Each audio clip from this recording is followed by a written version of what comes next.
आपण पुढे सरकतोय। दोन बॅटर्स ज्यांनी खऱ्या अर्थाने एक चांगली सुरुवात प्रत्येक सामन्यामध्ये ताई पॅकर्सच्या संघाला दिली, ओमकार देसाई आणि त्याच्या साथीनं रोहित नार्वेकर आपण पाहतोय। ओमकार आणि चतुर हे दोन बॅटर्स पोहोचतील मैदानाच्या आतमध्ये।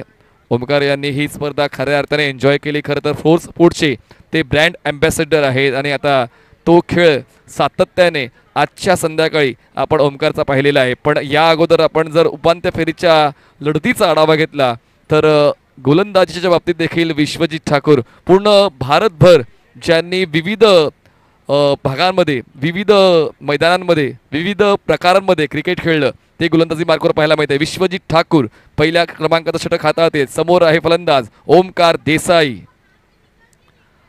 पहिलाच बॉल ऑप्शनच्या बाहेरचा वेगवान तेज तर्रार महाप्रचंड वेगाने बॉल निघून गेला। ओमकारला कळण्याच्या अगोदर ओमकार बॉलचा पाठलाग करताना पाहायला मिळाले, पण थोडासा वेळ लागला। पहिला बॉल डॉट आला। इकॉनॉमिकल षटक हाताळण्याची जी गरज आहे ती गरज पूर्ण करण्यासाठी पहिलं पाऊल विश्वजित ठाकूरचं पाहायला मिळतंय। पहिला बॉल येतोय डॉट, आवश्यकता 15 धावांची आणि बॉल शिल्लक आहेत 17। विश्वजित तयार, ओव्हर द विकेट।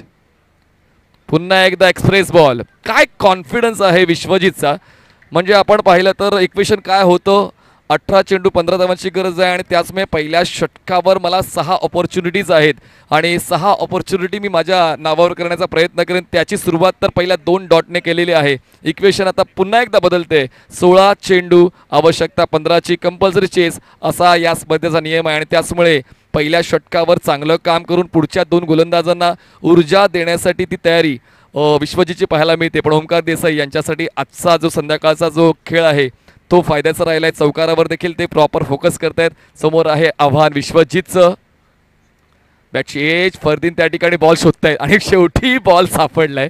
दरम्यान धाव घेण्याचा प्रयत्न होता ओमकारचा, पण प्रयत्न थांबावा लागतोय। फरदीन त्या ठिकाणी तयारी करतायत। फरदीन काझी त्या ठिकाणी धाव देण्याच्या इराद्यात नाहीये। एक एक क्षण महत्त्वाचा असल्यामुळे आपल्याला 100% एफर्ट्स द्यायचेत आणि गोलंदाजाला अँटिसिपेशन क्षेत्ररक्षकांचं मिळते। आतापर्यंत 3 डॉट बॉल्स आपण पाहतोय विश्वजित ठाकूरच्या वतीनं। 15 चेंडू 15ची गरज। 15 चेंडू 15 धावांची गरज आहे। रोहित नार्वेकर आणि ओमकार देसाई ह्या फलंदाजांनी मात्र मागच्या 3 सामन्यांमध्ये ताई पॅकर्ससाठी एक चांगली सुरुवात सातत्याने दिलेली आहे आणि आता हा शेवटचा सामना सुद्धा आपल्या संघाच्या बाजूने नेण्यासाठी मैदानाच्या आतमध्ये पाय रोवण्याचा प्रयत्न करतायत, पण या ठिकाणी पाय हलवण्याची संधी सुद्धा विश्वजित ठाकूर देत नाहीये। बॅट्सविंग दिसतोय, पण रिप्लेमध्ये आपल्याला पाहायला मिळते हा रिअल टाइम रिप्ले असता तर तुम्हाला वेगाचा अंदाज आला असता। हा स्लो मोशन आहे आणि पहा भन्नाट वेग चेंडूला विश्वजित देत आहेत। Back to back 4 dot ball त्यांच्या वतीने आलेले आहेत। म्हणजेच जसं आपण प्रोड्युसरचा विचार केला SS राजमौलीला शोधत बसतात, तसेच संघमालक आणि कॅप्टन विश्वजितला शोधतात आपल्या संघामध्ये घेण्यासाठी।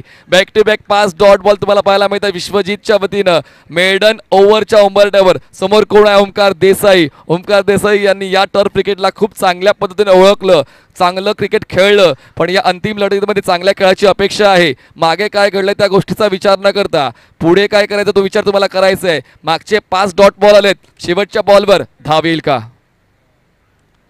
आणि शेवटचा बॉल सुद्धा डॉट येतोय आणि अशा पद्धतीनं आजच्या दिवसातलं या स्पर्धेतलं दुसरं निर्धाव षटक जाते ते म्हणजे विश्वजित ठाकूरच्या नावावर। क्रुशियल मोमेंटला अंतिम लढतीमध्ये जेव्हा दबाव असतो, या दबावामध्ये त्या दबावाला बाजूला सारून दबावाचा अभाव ज्या खेळाडूकडे आहे तो खेळाडू मैदानाच्या भाव खातो आणि भाव खाल्लाय विश्वजित